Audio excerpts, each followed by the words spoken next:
ஆயிட்டோம், டிசி ஆயிட்டோம், ஆயிட்டோம், சப் இன்ஸ்பெக்டர் ஆயிட்டோம். புள்ள கதி, பிள்ளையினுடைய பேர பேத்தி கதி. அவனுக்கு கல்லூரி இருக்குமா? யோசிச்சு பாருங்க.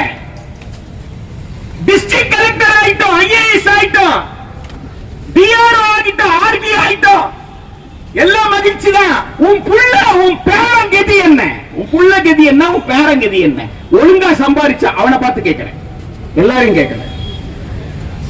அரசு கொடுக்கிற ஊதியத்தில் மட்டுமே இயங்கக்கூடிய லட்சியத்தோடு நான் ஏற்றுக்கொண்ட இந்த பொறுப்புக்கு நான் பணியாற்றுவேன் என்று சொல்லக்கூடியவர்கள், அவங்க பேரங்கதி என்ன, புள்ள கதி என்ன? கொஞ்சம் யோசிச்சு பாருங்க. எனவே இந்த உண்ணாவிரத பந்தல்ல 100 பேர் 200 பேர் இருக்கிறாங்களா பிரச்சனை இல்ல. இந்த 100 பேர் 200 பேர் நாளைய கல்வியை காக்கின்ற ஒரு போராட்டத்தை நிற்கிறார்கள் என்பதை மறந்துக்கோ. இங்கே பேராசிரியர் சிவகுமார் அவர்கள் தொடக்க உரை ஆற்றி இருக்கின்றார். அவர் சற்று நேரமாக இருந்து அப்படின்னு சொல்லி சொன்னாங்க. எவ்வளவு நேரமானாலும் பேராசிரியர் சிவகுமார் தான் ஆற்றணும்னு சொன்னேன். 12 மணிக்கு வந்தா கூட, நீங்க 10 மணிக்கு தொடங்கி இருந்தா கூட தொடக்க உரை அவர்தான் இருக்கணும்னு சொன்னேன். அதற்கு காரணம் என்ன? 300 ரூபாய் சம்பளம், 300 ரூபாய் சம்பளத்தை ஒரு கண்ணியமிக்க ஊதியமாக மாற்றிய போராட்ட களத்தின் தளபதி பேராசிரியர் சிவகுமார். இது நம்மத்திலே வாழ்ந்து கொண்டிருக்கிற விரல் விட்டு எண்ணக்கூடிய மூட்டா ராஜு ஆகட்டும், மூட்டா விஜயகுமார் ஆகட்டும், விரல் விட்டு இவங்க எல்லாம் யாரும் கேட்டா ஹிஸ்டரி டீச்சர் கிடையாது. சாதாரணமா அப்படிதான் பேசுவாங்க எல்லாரும். இவங்க எல்லாம் யாரு? பேசிட்டு போனவர் இயற்பியல் பேராசிரியர், சயின்ஸ் டீச்சர். ஜெயிலுக்கு போனவன் கெமிஸ்ட்ரி வாத்தியாரு, ஜெயிலுக்கு போனவன் ஜுவாலஜி வாத்தியார், பாட்னி வாத்தியார். சும்மா இல்ல. 5 மாதத்தில் இருந்து 2-3 ஆண்டுகள் வரைக்கும் சிறையில் இருந்தாங்க. சும்மா எதுவுமே நடந்திரல, சும்மா எதுவுமே நடக்க. பின்னாடி பதாகையில வைத்திருக்கிறீர்களே, என்னை பொறுத்த வரைக்கும் இவர்கள் கொல்லப்பட்டார்கள் என்றுதான் சொல்லுவேன். கொல்லப்பட்டார்கள் என்றுதான் சொல்லுவேன். ஒரு வாழ்வாதாரத்திற்கு தேவையான சம்பளம் கொடுக்காம தன்னுடைய மருத்துவ செலவு, தனக்கு ஏற்பட்ட மன உளைச்சல், உடல் ரீதியாக பாதிக்கப்பட்டு உள்ள ரீதியாக மன உளைச்சலுக்கு உள்ளாகி படுகொலை செய்யப்பட்டவர்கள் தான் பின்னாடி இருக்கக்கூடியவங்க. அந்த படுகொலை நிகழ்த்தும் பொழுது நானும் உயிரோடு இருந்திருக்கிறேன்னா அந்த படுகொலையில் எனக்கும் பங்கு இருக்கிறது என்கின்ற குற்ற உணர்வோடு உங்களோடு நிற்கிறேன். இந்த பந்தல்ல நிற்கிறேன். இந்த சமூகத்திற்கு பங்கு இருக்கு. ஒருத்தர் படுகொலை செய்யப்பட்ட போது அந்த படுகொலையை தடுக்காமல் வேடிக்கை பார்த்தாயே, நீ குற்றவாளி இல்லையா என்று வரலாறு என்னை பார்த்து கேட்காதா? யோசித்து பாருங்கள். உலக வர்த்தக அமைப்பின் கீழே சேவையில் வர்த்தகத்திற்கான பொது ஒப்பந்தம் பேசப்படுது. 2ஆம் உலகப் போர் முடிகிறது. 2ஆம் உலகப் போர் முடிந்தவுடனே பைபோலார் வேர்ல்டா மாறுது. சோசியலிச பதாகையின் கீழ் சோசியலிச பொருளாதாரத்தை ஏற்றுக்கொண்ட சோவியத் யூனியன் தலைமையிலே ஒரு அணியாகவும், மக்களை சுரண்டி பிடிக்கின்ற, அத்தகைய பிழைப்பை செய்கின்ற முதலாளித்துவத்தின் தலைமை பக்கம் வைக்கிற ஐக்கிய அமெரிக்கா ஒரு புறமும், உலகம் பைபோலரா இருந்த காலத்துல உருவானது கேட், GATT. பேராசிரியர் சிவகுமார் போன்றவர்கள், AUT, மூட்டா, ஆட்டா போன்ற அமைப்புகள் அன்றைக்கு பேசினாங்க. இன்றைக்கு மூட்டா 50 பைசாக்கு போட்ட அந்த பிரசுரத்தை இப்போ எடுத்து படிச்சு பாருங்க. கேட் ஒப்பந்தம், GATT, அது பொருள்கள் விற்பனைக்காக, மேனுஃபேக்சர்ட் குட்ஸுக்காக. கேட் ஒப்பந்தம் இன்டெலக்சுவல் ப்ராப்பர்ட்டி ரைட்ஸ்ல இருந்து சர்வீஸ்க்கு மாறுது, விரிவடைந்து. அப்ப அதை நிறுவனப்படுத்த பார்க்கிறாங்க.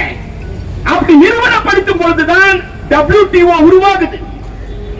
அந்த WTO அதன் கொடையின் கீழே தான் கேட்டம் வருது, கேட்சம் வருது, இன்டெலக்சுவல் ப்ராப்பர்ட்டி எல்லாமே வருது. அன்றைய தேதியில கிட்டத்தட்ட 27 சர்வீஸ் செக்டார். அந்த 27 சர்வீஸ் செக்டார நீங்க வர்த்தகத்திற்கு திறந்து விடுங்க. ஐக்கிய நாடுகள் சபை வேற, யுனைடெட் நேஷன் ஆர்கனைசேஷன் வேற, WTO வேற, ரெண்டும் ஒண்ணு கிடையாது. UNO செயல்படுகிறது அப்படின்னு சொன்னா UNOல நம்முடைய வரிப்பணம், நம் வரிப்பணத்தில் UNO இயங்குது. நாம அரசுக்கு வரி கட்டுறோம், அரசு யுனைடெட் நேஷனுக்கு துட்டு கொடுக்குது. எனவே என் வரிப்பணம் அதில் இருக்கு. ஆனா WTO அப்படி கிடையாது. அதுக்கு பேரே வேர்ல்ட் ட்ரேட் ஆர்கனைசேஷன், உலக வர்த்தக அமைப்பு.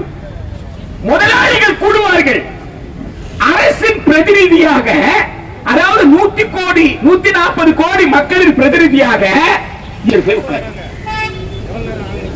2015 இன்றைய நிதியமைச்சர், அன்றைய வணிகத்துறையினுடைய காமர்ஸ் டிபார்ட்மெண்ட், அதனுடைய இணை அமைச்சர், கேபினெட் கூட கிடையாது, திருமதி நிர்மலா சீதாராமன் அவர்கள்.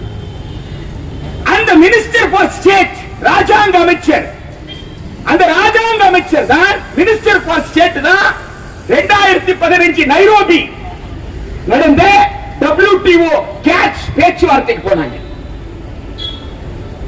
திட்டமிட்டபடி கேட்ஸ் மாநாடு என்றைக்காவது முடிச்சிருக்கான்னு சரித்திரம் தொட்டு பாருங்க. ஐக்கிய நாடுகள் சபை மாநாடு திட்டமிட்டபடி முடியும், கேட்ஸ் முடியவே முடியாது. அப்படித்தான் அன்றைக்கும் நடந்தது. அவங்க திட்டமிட்ட நாளுக்குள்ள அவங்களால அந்த பேப்பரை கூட ஃபைனலைஸ் பண்ண முடியாம, டிஸ்கஷன் பேப்பரை கூட ஃபைனலைஸ் பண்ண முடியாம ஒரு நாள் எக்ஸ்டெண்ட் பண்ணாங்க. நண்பர்களே, 2001 2006 இந்த காலகட்டத்தில் ஐரோப்பா கொந்தளித்து எழுந்தது.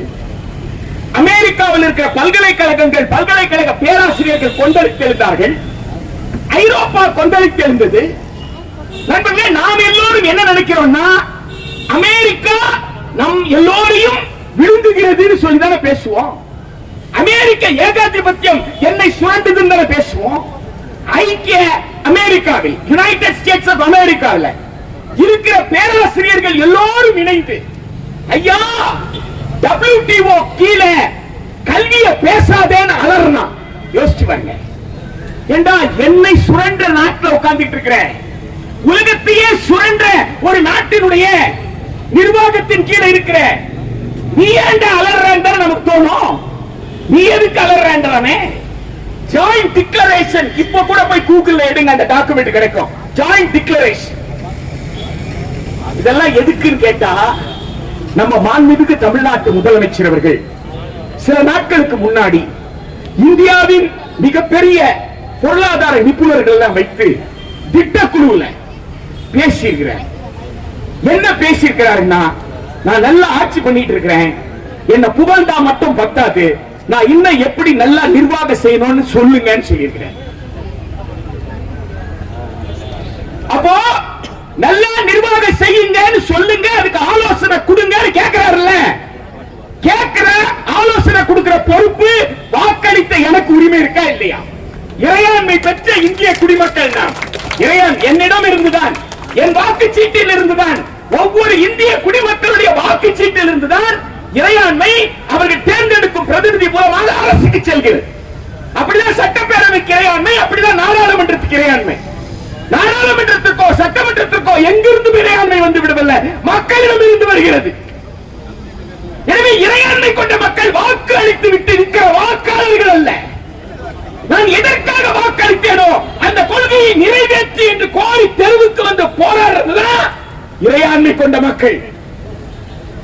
எனவே மாண்புமிகு தமிழக முதலமைச்சர் அவர்கள் எதற்காக WTO கேட்ஸ் கீழே கல்வியை கொண்டு வரக்கூடாதுன்னு அமெரிக்கா நாட்டில், ஏன்னா எது இருந்தாலும் நம்ம தஞ்சாவூர்காரர் சொன்னா கேட்க மாட்டாங்க, நம்ம அம்பா சுமுத்திர நாட்கள் சொல்றாங்கன்னு வச்சுக்கோங்க, நம்மால் கேட்க மாட்டாங்க. அமெரிக்காக்காரன் சொன்னா கேட்பாங்க இல்லையா? அமெரிக்கா நாட்டில் ஏண்டா கல்விய வியாபாரமாக்காதேன்னு சொன்னா அதான கேள்வி. இங்கிலாந்தில் இருக்கிறவன், பிரான்சில் இருக்கிறவன், ஜெர்மனியில் இருக்கிறவன், இவர்கள் கேட்ஸ் ஒப்பந்தத்தில் கல்வியை வைக்காதேன்னு சொன்னானே, ஏன் சொன்னான்? தயவு செய்து திட்டக்குழுவின் துணைத் தலைவர்களுடைய நெருங்கிய நண்பர் இங்க உட்கார்ந்துட்டு இருக்காரு முதல் சேர்ல, மாநில கல்லூரியுடைய பேராசிரியர், டெய்லி சந்திச்சு டீ குடிக்கிறவர் அவரோட. இதை அவர் சொல்லலன்னு சொன்னா அது அவருக்கு அவமானம். சரியா? தவிர்த்திட கூடாதுன்னு சொல்றேன், வேற ஒண்ணு இல்ல. சரியா? WTO கேட்ஸ் ஒப்பந்தத்தை குறித்து ஜாயிண்ட் டிக்ளரேஷனை டவுன்லோட் பண்ணி பிரிண்ட் எடுத்து கொடுங்க. டவுன்லோட் பண்ணி பிரிண்ட் எடுத்து கொடுங்க. அக்ரா டிக்ளரேஷன், கானா தலைநகர் அக்ராவில் ஆப்பிரிக்காவில் இருக்கக்கூடிய பல்கலைக்கழக பேராசிரியர்கள் எல்லாம் ஒன்று கூடி சொன்னார்களே, டவுன்லோட் பண்ணி எடுங்க. இந்த ஜாயிண்ட் டிக்ளரேஷன் ஐரோப்பாவில் இருக்கிற பல்கலைக்கழகமோ, அமெரிக்காவில் இருக்கிற பல்கலைக்கழகமும் கனடாவும் இணைந்து கொடுத்த இந்த கூட்டறிக்கையில சொல்றாங்க, அந்த அறிக்கை கொடுக்கிறதுக்கு முன்னாடியே சீனாவும் அமெரிக்காவும் சில ஒப்பளிப்புகளை கொடுத்துட்டாங்க. கேட்ஸ் நெகோசியேஷன் இருக்குல்ல, அது ஒரு ட்ரையாங்கிள். ஆஃபர் ஒப்பளிப்பு, நெகோசியேஷன் பேச்சுவார்த்தை, அதுக்கப்புறம் அக்ரிமெண்ட். ஆஃபர் ஸ்டேஜ்ல வெளியில வரலாம், நெகோசியேஷன்ல வெளியில வரலாம், அக்ரிமெண்ட் ஆயிடுச்சுன்னா வெளியில வரவே முடியாது. மிகப்பெரிய நஷ்ட ஈடு கொடுக்கணும். ஜெர்மனிக்கு இரண்டாம் உலக போருக்கு பிறகு பிரித்தார்களே ஒரு நஷ்ட ஈடு. முதல் உலக போருக்கு பிறகு, முதல் உலக போருக்கு பிறகு இத்தாலி மீதும் ஜெர்மனி மீதும் ஒரு மிகப்பெரிய நஷ்ட, அதுதானே ஹிட்லர் வருவதற்கு காரணம், அதுதானே முசோலினி வளர்வதற்கு காரணம். அப்படிப்பட்ட நஷ்ட ஈடு கொடுக்கணும். நீ ஒப்பந்தத்தில் கையெழுத்து போட்டு நீ அதை நடைமுறைப்படுத்தலன்னு சொன்னா மிகப்பெரிய விலையை கொடுக்கணும், சும்மா விட மாட்டான். அதனால தான் அமெரிக்காவில், ஐரோப்பாவில், ஆப்பிரிக்காவில், கனடாவில் இருக்கக்கூடிய இந்த பேராசிரியர்கள் சொன்னாங்க, ஐயா கேட்ஸ்ல கல்விய வியாபாரமா பார்க்கறாங்க. கல்வி என்பது ஒரு பொருள், ஒரு அங்காடி சரக்கு. குட்ஸா பார்க்கறாங்க, சரக்கா பார்க்கறாங்க. கல்வி சரக்கு அல்ல. டீச்சரா பார்க்கல, டீச்சரை சர்வீஸ் ப்ரொவைடரா பார்க்கறாங்க. கல்வியை ஒரு கமாடிட்டியா பார்க்கிறதுனால கேட்ஸ் பேச்சுவார்த்தையில் கல்வி இருக்க கூடாது. வேற எதுவுமே சொல்லலாம்.